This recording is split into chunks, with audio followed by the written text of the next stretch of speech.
How to save your code in Sololearn. Want to save your coding projects?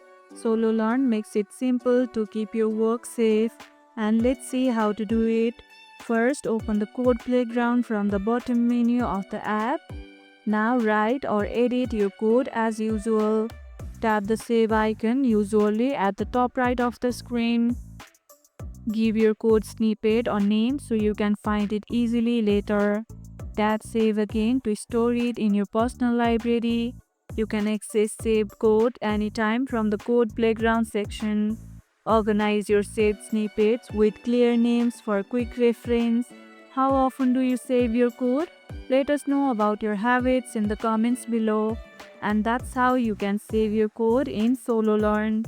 And if this video helped, hit the like button, share it, subscribe, and leave a comment. Thanks for watching, and I'll see you in the next one.